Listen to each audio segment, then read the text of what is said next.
예배 가운데 하나님 우리와 함께 하시는 줄로 믿습니다. 하나님 얼굴 배웠고 하나님 음성 듣는 그런 마음의 은혜가 풍성한 시간이 될 수 있기를 주님의 이름으로 축복합니다. 제가 이제 강단에서 우리 찬양대 찬양을 듣는데 이제 강단이 여기 이렇게 꾸며져 있으니까 여기 올라와서 찬양하시잖아요. 그래서 찬양이 막 클 때는요, 이 바닥이 같이 막 울립니다. 제 다리를 타고 이 막 울림이 막 전해져 옵니다. 그래서 이 막 찬양이 이 소리로도 울리지만 그 울림을 통해서 하나님이 이 세상을 흔드시고 또 역사하시고 또 일하게 하실 줄로 믿습니다. 여러분들의 삶에 이런 찬양이 날마다 넘쳐날 수 있기를 간절히 소망하고 또 그렇게 축복합니다. 우리가 이제 해피데이 전도 축제를 지난주에 우리 선포식하고 2주차에 들어가게 되는데요. 뭐 여러분들한테 막 당장 오늘 누구 데려오십시오 제가 막 그러지 않잖아요. 우리가 길게 시간을 두고 예비신자 데려올 사람들을 마음에 품고 그들을 위해서 먼저 하나님께 기도하고요. 또 우리가 또 계속 선물도 전해주고 또 이렇게 섬기고 그러면서 우리가 함께 이 일을 진행해갔으면 합니다. 오늘은 여러분들이 예비신자를 작정하시는 날입니다. 그래서 주보 사이에 이렇게 간지를 나눠드렸는데요. 여기에 마음에 품고 또 데려오기를 또 예수님을 소개해주고 싶은 분들을 적으시면 되는데, 이름을 적으셔야 되는데 이름을 모르는 분들도 있어요. 그러면 여기 슈퍼 아줌마 이렇게 적으셔도 됩니다. 하나님 다 아시니까, 그죠? 하나님 알고 나만 알면 되니까 슈퍼 아줌마 이렇게 적으셔도 됩니다. 그래서 꼭 3명 이상 작정하셔서 우리가 또 한 달 동안 열심히 전도했으면 합니다. 오늘 작정 못하신 분들은 다음 주까지 이렇게 또 해주시면 되겠습니다. 우리가 이렇게 생명을 품고 복음을 전해야 되는 이유는요, 우리가 은혜 받은 사람이기 때문인 줄로 믿습니다. 어떤 은혜를 받았습니까? 십자가의 은혜를 받은 사람들이죠. 예수님이 이 성경의 주인공입니다. 그래서 아주 유명한 설교자였던 스펄전 목사님은 성경에 대해서 말하면서 이렇게 말씀하셨다고 그래요. 성경이 곡식이 무르익은 들판이라면은 예수님은 거기에 뭐라고요? 알곡이다. 또 성경이 금을 캐는 광산이라면은 예수님은 순금덩어리다. 이렇게 말했다고 해요. 왜 그럴까요? 성경 전체의 가장 기본적이고 핵심적인 내용이 바로 예수 그리스도라는 그런 의미이겠죠. 예수님의 그 사역의 중심, 또 그리스도의 사역이 절정을 이루었던 곳이 바로 또한 십자가입니다. 그래서 오늘 본문에서 사도 바울은요, 십자가의 도가 멸망하는 사람들에게는 미련한 것이지만은 또 구원을 받은 우리 성도들에게는 하나님의 능력이 된다라고 그렇게 말해주고 있습니다. 여러분, 이 십자가의 도가 여러분들에게는 미련한 것입니까? 아니면 능력이 됩니까? 저는 이 십자가의 도가 여러분들에게 능력이 되는 줄로 믿습니다. 그러면 십자가의 도는 과연 뭘까? 도를 아십니까? 라는 말 우리가 많이 들었잖아요, 옛날에. 과연 그런 의미인가? 십자가가 우리에게 주는 그런 의미가 무엇인가? 제가 오늘 여러분들과 함께 좀 나누어 보려고 그래요. 십자가의 도라는 것은요, 십자가에 관한 말씀 혹은 십자가를 통해서 우리에게 주어진 복음을 의미합니다. 우리는 이 십자가에 대한 말씀을 통해서 우리 자신과 하나님을 바라볼 수가 있게 돼요. 왜냐하면 오늘 본문의 말씀처럼 십자가는 멸망하는 사람들에게는 미련하고 수치스러운 것이 되겠지만은 또 구원받은 이들에게는 하나님의 능력이 되기 때문입니다. 그렇기 때문에 십자가의 도를 모르는 사람은 사실은 하나님의 능력으로 살아갈 수가 없는 것이죠. 우리가 전해야 될 복음의 내용이 무엇인지 오늘 말씀을 통해서 여러분들의 마음에 다시금 되새기고, 나는 또 그 십자가를 잘 간직한 채로 살아가는 은혜의 삶을 살아가는가, 나를 돌아볼 수 있는 이 시간이 되었으면 좋겠습니다. 그러면 십자가가 무엇을 가르쳐 주기에 우리에게 하나님의 능력이 된다라고 오늘 본문이 우리에게 말해주고 있을까요? 크게 두 가지를 먼저 가르쳐 주고 있습니다. 그 중에 하나는, 십자가는 우리가 죄인인 것을 가르쳐 준다라는 거죠. 뭘 가르쳐 준다고요? 내가 죄인인 것을 가르쳐 준다라는 겁니다. 어떤 부부가 결혼 30주년을 맞이했다고 합니다. 그래서 남편이 마침 또 아내의 생일도 돌아오고 그래서 좋은 선물을 해주고 싶어서 아내한테, 여보, 내일 모레 당신 생일인데 뭐 갖고 싶은 거 없어? 이렇게 물어봤답니다. 그러니까 이 아내가, 여보, 다른 선물 다 필요 없고요, 내 생일날 나한테 딱 2시간만 주세요, 이렇게 얘기를 했답니다. 그래서 이제 아내의 생일이 돌아왔어요. 맛있는 저녁 식사를 먹고 거실 소파에 앉아서 이제 두 부부가 시간을 갖게 되었습니다. 그러면서 아내가 남편에게 말해요. 여보, 내가 이제부터 2시간 동안 당신에게 하고 싶은 말을 할 텐데 내가 무슨 이야기를 하든지 나한테 준 시간이니까 당신은 내가 하는 말에 맞아, 그래, 그렇지 이렇게만 대답해 줬으면 좋겠어. 그렇게 말했답니다. 남편이 조금 이제 떨리기 시작했을 거예요. 그죠? 그리고 나서 이제 아내가 이 두 사람이 처음 만나서 연애할 때부터 30년 동안 부부로 살아왔던 시간들을 쭉 되돌이키면서 지난날의 삶을 이렇게 얘기를 하기 시작했답니다. 그런데 남편이 이렇게 들어보니까요, 자기가 듣기에는 사실은 사실과 조금 다른 부분도 있는 것 같아요. 그래서 아내가 이렇게 말을 하다가 이건 아닌데 싶으면은 여보, 그건 그렇게 이제 말이 끊기기 시작했습니다. 그러니까 이 아내가 여보, 나한테 딱 2시간을 주기로 약속했잖아. 그러니까 다른 말 하지 말고 내 얘기만 좀 들어줘. 이렇게 했답니다. 남편이 어떻게 해요? 2시간 주기로 약속했으니까 할 수 없이 듣겠죠. 한 10분 듣다 보니까 이게 막 속이 불편해지기 시작합니다. 한 20분 듣다 보니까는 화가 막 치밀어 오르기 시작해요. 30분 듣다 보니까 이게 답답해서 죽을 것 같아 되는 겁니다.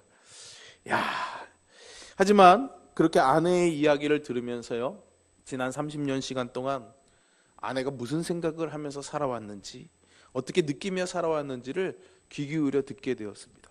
그리고 이 남편이 충격을 받았다고 그래요. 왜 그렇습니까? 내가 30년 동안 이 사람과 부부로 살아오면서 어떻게 아내의 생각과 마음을 이렇게 모르고 살아왔을까? 그렇게 충격을 받았다고 합니다. 1시간을 넘겨서 말하고 있는 이 아내를 바라보면서 남편의 눈에 눈물이 맺히기 시작했습니다. 결혼 이후에 지금까지 아내가 겪었던 그런 아픔과 상처를 자기는 너무나 모르고 그냥 괜찮겠지, 그러려니 생각하면서 지나왔다는 거죠. 자기가 안다고 생각했는데 사실은 아는 게 하나도 없었다는 겁니다. 그렇게 약속한 2시간이 지나고 나서 이 남편이 아내를 부둥켜 안고 한참을 울었다고 합니다. 여러분, 그렇죠. 우리가 잘 안다고 생각하면서도요, 이렇게 모르면서 지나가는 것들이 참 많은 것 같습니다. 그것은 우리의 죄에 대해서도 마찬가지입니다. 때로는 우리는 우리의 죄를 모르고 우리가 그저 그냥 옳게, 의롭게 잘 살고 있다고 착각하면서 살아가는 경우들이 참 많은 것 같습니다. 구약에 나오는 다윗도 그러했습니다. 그는 하나님이 기뻐하시는 사람이라고, 하나님이 기름 부음 받은 왕으로 세워졌죠. 그래서 자기에게 강한 권력이 주어졌습니다. 그래서 그 권력을 아무렇게나 써도 된다고 생각했던 것 같아요. 그래서 밧세바와 간음을 하게 되고요, 그 죄를 덮기 위해서 그 여인의 남편이었던 충성스러운 신하였던 우리야 장군을 결국 죽음으로 내몰게 되지 않습니까? 다윗은 그 죄가 하나님 앞에서 얼마나 심각한 죄인지를 잘 알지 못했습니다. 그리고 그냥 그렇게 우리아의 죽음으로 덮으면은 넘어갈 거라고 생각했던 것 같아요. 그런데 선지자 나단이 그를 찾아오게 됩니다. 그러면서 이야기 하나를 해주죠. 양을 많이 가진 부자가 유일하게 양 한 마리 갖고 있는 가난한 사람의 양을 뺏었다라는 거죠. 다윗이 이야기를 듣고요, 화가 확 났습니다. 분노가 치밀어 올랐어요. 왜 그랬을까요? 아니, 이럴 수가 있나 이거죠. 어떻게 부자가 가난한 사람의 양 한 마리를 뺏어가느냐, 이 사람은 벌 받아야 된다. 그리고 자기가 뺏어간 것에 4배를 갚아줘야 된다. 막 흥분을 해서 말하기 시작했어요. 그러니까 나단이 왕이시여, 그 부자가 바로 당신입니다. 자기의 이야기였던 거죠. 다윗은 그것이 자기의 이야기라는 것을 깨닫고 나서요, 눈물로 회개합니다. 시편에 나와 있는 그의 회개의 시를 보면은 아주 처절합니다. 가슴을 찢고 애가 끓는 심정으로 하나님 앞에 철저하게 회개하는 것이죠. 여러분, 이처럼 우리도 대개의 경우는 남의 죄는 잘 보는데 자신의 죄는 잘 보지 못하고 넘어가는 경우가 많이 있지 않습니까? 그것은 예수님을 십자가에 못 박은 사람들도 마찬가지였습니다. 그래서 예수님은 십자가에 돌아가시면서 자기를 못 박는 사람들, 그 십자가 아래에 있는 사람들을 바라보면서 이렇게 기도해 주십니다. 누가복음 23장 34절에 나오죠. 아버지, 저들을 사하여 주옵소서. 자기들이 하는 것을 알지 못함이니이다. 예수님을 십자가에 못 박았던 사람들은 자기들이 하는 일이 죄인 줄도 모르고 그저 의로운 일이라고 생각하면서 저 신성모독하는 나사렛 젊은이를 죽이는 것이 바른 일이라고 생각하면서 했겠죠. 하지만 예수님을 만나고 십자가를 통해서 영적인 눈이 열린 사람은 자신의 죄를 보게 되는 줄로 믿습니다. 대표적인 경우가 베드로였어요. 베드로. 밤새도록 물고기를 잡았는데 한 마리도 잡지 못하고 실망한 채로 무태 나왔습니다. 그물을 빨리 정리하고 쉬러 가야지 되는데 예수님이 그를 청해서 그의 배를 띄워서 말씀을 전하셨죠. 한참 배 위에서 말씀을 듣던 베드로의 마음에 무슨 생각이 들었을까 저는 참 궁금합니다. 그리고 말씀을 다 마치고 나서 예수님이 베드로에게 깊은 데로 가서 그물을 던지라고 했죠. 어부의 상식으로는 들을 수 없는 말이었지만 그는 아마 오랫동안 배 안에서 예수님의 말씀을 들으면서 이분의 말씀에는 어떤 능력이 있다라는 것을 발견했던 것 같아요. 그래서 그 말씀대로 깊은데 그물을 내리고 많은 물고기를 잡게 됩니다. 여러분 되게 그런 일확천금의 행운을 잡은 거 아니겠습니까? 그러면 여러분 그럴 때 어떻게 하겠습니까? 주님, 저에게 이런 많은 물고기를 잡게 해주시니까 너무 고맙습니다, 감사합니다 그러지 않겠어요 여러분? 여러분들이 만약 로또에 당첨됐다고 생각해 보세요. 생각만 해도 참 좋은 일이죠, 그죠? 그러면 주님께 감사합니다 그렇게 하지 않겠습니까? 그런데 베드로의 반응은 그렇지 않습니다. 주님께 주여 나를 떠나소서 나는 죄인입니다 이렇게 말하죠. 사람의 힘으로 할 수 없는 물고기 잡히는 이 역사를 행한 이분이 하나님이라는 걸 깨닫게 되는 순간 베드로는 자기 안에 있는 죄를 발견하게 되었던 거예요. 자기가 죄인이라는 것을 깨닫게 되었던 거죠. 이렇게 예수님을 진정으로 만난 사람은 자신이 죄인임을 깨닫게 됩니다. 더 나아가서 그 베드로가 오순절 성령 강림 이후에 사람들에게 설교했을 때 많은 유대인들이 영적인 눈이 열리고 자신의 죄를 깨닫기 시작했습니다. 그래서 사도행전 2장 37절에서 그들이 탄식하면서 말합니다. 우리가 어찌할꼬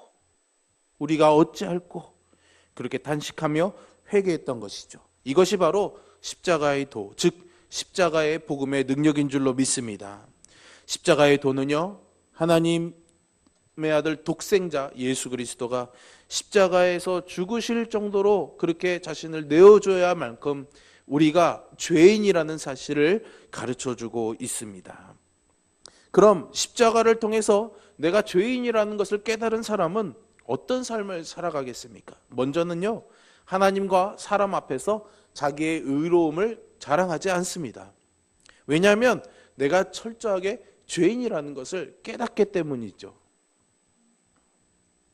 대표적인 경우가 사도 바울입니다. 사도 바울은 자랑할 것이 많은 사람이었습니다. 그래서 그는 빌립보서 3장에서 자신을 소개하면서 이렇게 말합니다. 나는 8일 만에 할례를 받고 이스라엘 족속이고 베냐민 집하고 히브리인 중에 히브리인이요 율법으로는 바리새인이고 열심으로는 교회를 박해하고 율법의 의로는 흠이 없는 자라. 할 말이 참 많았던 것 같아요. 그죠? 정통 유대인으로서 배운 것도 많고 또 열심도 아주 많이 있는 사람으로서 자랑할 것이 많은 사람이 바로 나다라고 바울은 말합니다. 하지만 그가 예수님을 만난 이후에 그는 그러한 자랑들을 배설물과 같이 여겼다라고 고백하고 있습니다. 심지어는 디모데전서 1장에서 자기 자신을 죄인 중에 괴수다라고 말하죠. 즉 자신을 죄인 중에 최고의 죄인이라고 말하고 있습니다. 이렇게 십자가를 통해서 자신의 참 모습을 깨달은 사람들은요, 자신을 자랑하지 않습니다. 오히려 모든 것이 하나님의 은혜임을 알고 하나님께만 영광을 돌리게 되지요. 그렇기 때문에 자신을 자랑하는 사람은 아직 십자가를 통해서 자신을 본 사람이 아닐 것입니다. 더 나아가서 십자가를 통해서 자기의 죄를 깨달은 사람들은요, 남도 정죄하지 않습니다. 요한복음 8장에 보시면 서기관들과 바리새인들이 가늠하다 잡힌 여인을 데리고 예수님께 옵니다. 그때 예수님이 너희 중에 죄 없는 자가 돌로 쳐라 이렇게 말씀하시죠. 그러니까 사람들이 다 돌을 내려놓고 가버리게 됩니다. 왜 그렇습니까? 내가 죄인임을 모를 때는 남을 이렇게 정죄할 수 있지만은요, 내가 죄인이라는 것을 알게 되면은 남을 정죄하거나 돌로 칠 수가 없다라는 것이죠. 결국 십자가를 통해서 나의 죄를 깨달은 사람들은요, 다른 사람들을 정죄하지 않고요, 오히려 그런 사람들을 은혜로 대하게 되는 줄로 믿습니다. 여러분들의 입술과 말과 삶의 태도에 다른 사람들을 향한 말이 어떤지를 한번 잘 기억해 보시길 바랍니다. 정죄하고 판단하는 말이 많은지, 은혜로 대하는 말이 많은지를 말이죠. 십자가의 은혜를 경험한 사람들은 남을 정죄하고 판단하는 말보다 은혜로 대하며 이해하고 관용하며 용납하고 사랑하며 용서하는 언어들이 넘치게 되는 줄로 믿습니다. 여러분들에게 그런 말과 언어들이 넘치기를 주님의 이름으로 축원합니다. 왜 그렇습니까? 나 자신부터가 하나님의 은혜로 산다는 것을 알고 있기 때문이죠. 또한 그런 사람들이 있는 곳마다 하나님의 은혜가 임하고 그곳이 천국이 될 줄로 믿습니다. 그렇게 십자가의 도는 우리가 죄인이라는 것을 깨닫게 해서 우리로 하여금 나의 의를 자랑하지 않고 남을 정죄하지 않고 겸손하게 하나님의 은혜를 구하며 사는 삶을 살게 합니다. 두 번째, 십자가의 도가 우리에게 깨닫게 해주는 것은 하나님의 용서와 사랑을 깨닫게 해줍니다. 여러분, 만약에요, 십자가가요 우리의 죄만 깨닫게 해주면은 얼마나 우리가 괴롭기만 하겠습니까? 십자가를 볼 때마다 내 죄만 생각나면은 십자가를 바라보는 것이 결코 쉽지 않을 것입니다. 오히려 피하고 싶어지겠죠. 하지만요, 십자가는 우리의 죄를 깨닫게 해주는 동시에 하나님의 용서와 사랑도 깨닫게 해주는 줄로 믿습니다. 그렇기 때문에 우리가 십자가를 바라볼 수가 있는 거예요. 넌 죄인이야. 그런데 내가 너를 용서해 주었어. 이것이 하나님이 십자가를 통해서 우리에게 주시는 메시지입니다. 우리의 죄로 인해서 예수님께서 십자가에 오르실 수밖에 없었지만은 동시에 하나님께서 우리를 구하시기 위해서 주님을 십자가에 오르시게 하신 것이란 것을, 그래서 우리를 사랑하신다는 것을 말씀해주고 계시죠. 그 사랑을 로마서 5장에서는 이렇게 말해주고 있습니다. 우리가 아직 연약할 때에 기약대로 그리스도께서 경건하지 않은 자를 위하여 죽으셨도다. 의인을 위하여 죽는 자가 쉽지 않고 선인을 위하여 용감히 죽는 자가 혹 있을지는 모르겠지만, 8절은 우리가 한번 같이 읽어보겠습니다. 8절 넘겨주세요. 함께 있습니다. 우리가 아직 죄인 되었을 때 그리스도께서 우리를 위하여 죽으심으로 하나님께서 우리에 대한 자기의 사랑을 확증하셨느니라. 아멘. 하나님께서 우리에 대한 자기의 사랑을 확증하셨느니라. 아멘. 보여주실 것이다가 아니라 확증하셨다라고 말하고 있습니다.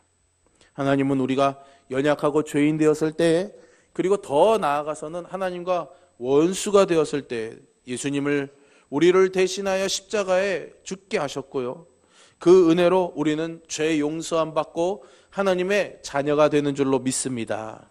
우리에게 무슨 자격이 있어서 하나님의 자녀가 되는 것이 아니라요, 십자가의 은혜 때문입니다. 그 은혜 때문에 우리가 죄 용서받고 하나님의 자녀가 되었죠. 그렇기 때문에 우리에게는 이 십자가에서 보여주신 하나님의 사랑과 용서가 사실은 우리가 이 땅에서 누리는 가장 큰 복인 줄로 믿습니다. 때로는 우리는 물질이나 명예 혹은 건강, 이 땅에서 누리는 복에 대한 것들을 원하면서 살아갑니다. 물론 이러한 복들은 아주 중요하고 우리가 누려야 될 복입니다. 하지만 이러한 것들은 사실은 일시적인 것이죠. 이 땅을 떠날 때에는 우리가 다 내려놓아야 하는 것들입니다. 또한 그것만 가지고는 우리가 하나님 앞에 설 수 없습니다. 가장 큰 은혜와 복은 죄 용서받고 하나님의 자녀가 되는 것입니다. 아무리 우리가 물질이나 명예를 쌓아놓고 또 아무리 건강하다고 할지라도요, 죄 용서함을 받지 못하면 한순간에 다 무너져 버릴 수밖에 없습니다. 그래서 시편 32편의 기자는 그 1절에서 허물의 사함을 받고 자신의 죄가 가려진 사람은 어떻다고요? 복이 있도다, 이렇게 말씀하고 있습니다. 우리 옆에 있는 분들에게 한번 이렇게 인사하시겠어요? 십자가 때문에 당신은 복 있는 사람입니다. 네, 고맙습니다. 여전히 오늘을 또 저한테는 아무도 아무 말씀 안 해주시는군요. 예, 십자가에 나타난 하나님의 용서와 그 하나님의 사랑을 받은 사람은 복이 있다는 거겠죠. 여러분, 복 있는 사람인 줄로 믿습니다. 하지만 때때로는요, 이 십자가에 대한 믿음, 이 사랑을 보지 못하는 분들도 있습니다. 삶이 잘 풀리면은 하나님이 날 사랑하신다고 생각하지만, 반대로 삶이 어려워지면은, 좀 마음에 불편한 것들이 생기면, 건강이 안 좋아지면 하나님이 날 사랑하지 않으시는 건 아닐까? 이런 의심들이 생기게 되죠. 하지만 그것은 온전한 십자가의 신앙이 아닙니다. 그리스도인의 참된 믿음은 자기의 삶이나 자기의 형편을 바라보는 것이 아니라 십자가를 바라보아야 됩니다. 십자가는 독생자를 죽이기까지 우리를 사랑하신 이 하나님의 사랑을 확증한다고 말하고 있습니다. 매일매일 우리가 확인해야 되고 앞으로도 확인해야 될 것이 아니라 이미 하나님이 확증하셨다라는 거예요. 도장을 꽉 찍으셨다는 겁니다. 내가 어떻게 살아가든지, 내가 어떻게 죄를 짓든지, 내가 어떻게 약하게 살든지 하나님이 나를 사랑하신다고, 나에게 뭐 용서해 주겠다고 이미 도장을 꽉 찍고 약속하셨다라는 거예요. 여러분, 그것이 십자가가 우리에게 주는 약속인 줄로 믿습니다. 그러니까 뭔가를 잘하기 위해서, 뭔가를 좀 인정받기 위해서 그렇게 율법의 의무를 지고 살아가는 것이 아니라 십자가에서 주신 이 하나님의 사랑의 은혜로 영적인 또 신앙적인 자유함과 은혜와 복을 누리는 저와 여러분이 되기를 주님의 이름으로 축복합니다. 그렇게 십자가를 통해서 하나님의 용서와 사랑을 확인한 사람들은요, 그래서 죄책감을 가지며 살아가지 않습니다. 죄책감 없이 살아가라는 말이 아니라 죄의 무거운 짐에 우리가 눌려 살지 않아도 된다는 말이죠.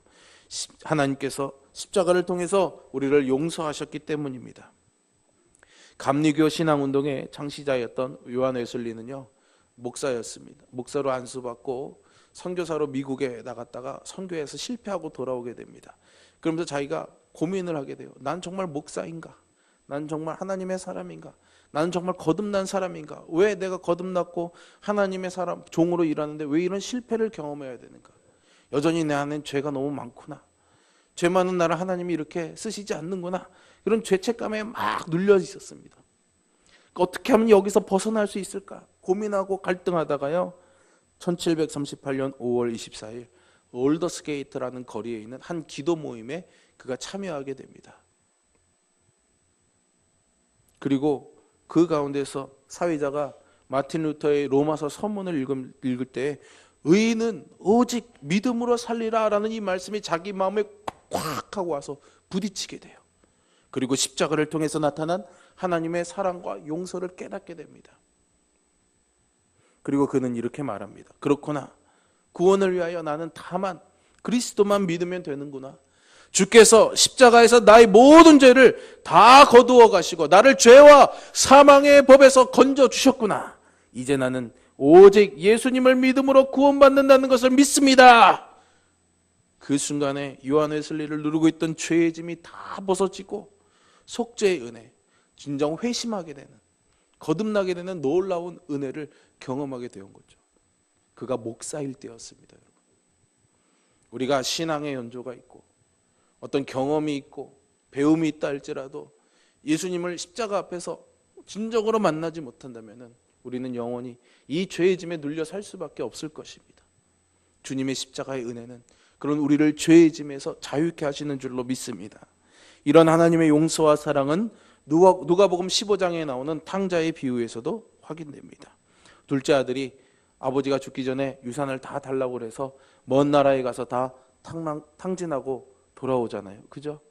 내가 그냥 이렇게 아버지 앞에 정말 면목 없는 죄를 지었지만은 이렇게 비루하게 사느니 아버지 집에서 종으로 사는 게 더 낫겠다 싶고 아버지께 혼날 것을 각오하고 아버지께로 옵니다. 그런데 아버지의 반응은 그 돌아온 자식을 환영하고 기뻐했던 것이죠.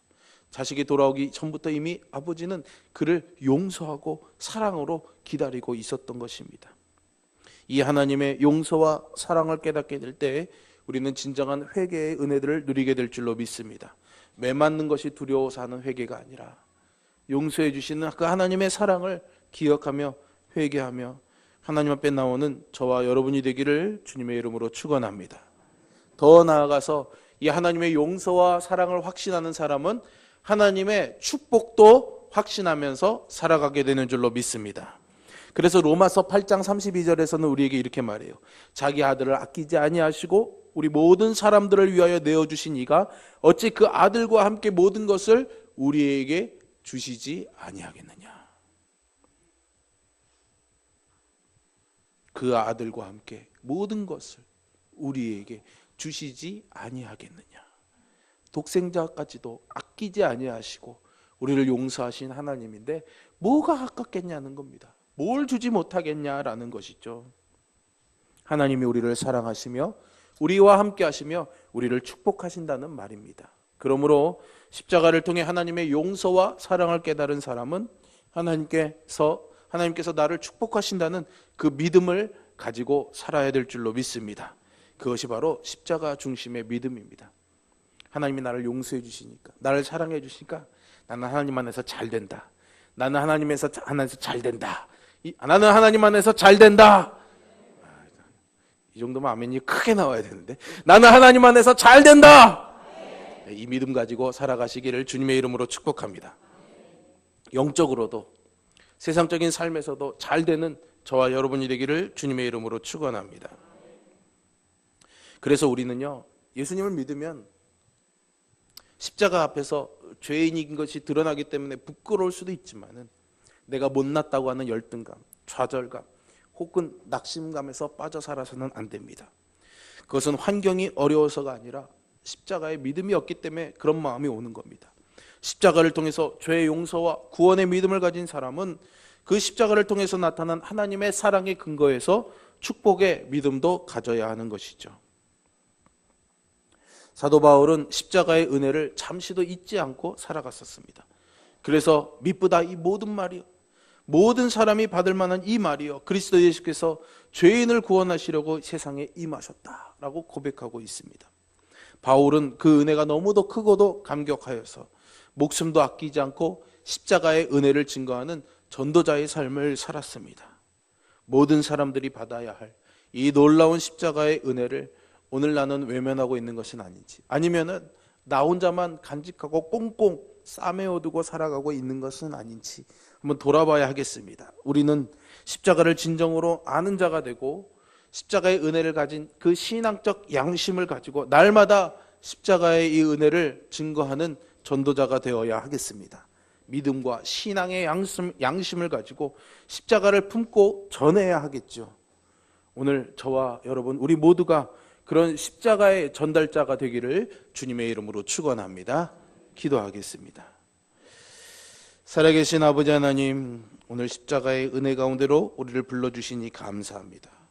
우리에게 주신 이 은혜에 감사하며 하나님이 나를 사랑하시고 용서하실 뿐만 아니라 복 주신다는 믿음 가지고 살아가는 우리가 되게 하여 주시고, 이 십자가의 은혜를 품고 이것을 또 누군가에게 전달하고 알게 하는 전도자의 삶을 사는 우리 모두가 되게 함께하여 주시옵소서. 감사드리고 주님께서 우리에게 주신 귀한 은혜들을 이 한 주간도 간직하고 우리가 품은 예비신자에게 이 은혜들을 나누고 전할 수 있는 기회를 주시고, 그 마음을 나누게 될 때 그들의 마음이 열리게 하여 주시고 그들의 마음에도 이 십자가의 은혜가 새겨지도록 함께하여 주시옵소서. 감사드리며 예수님의 이름으로 기도합니다.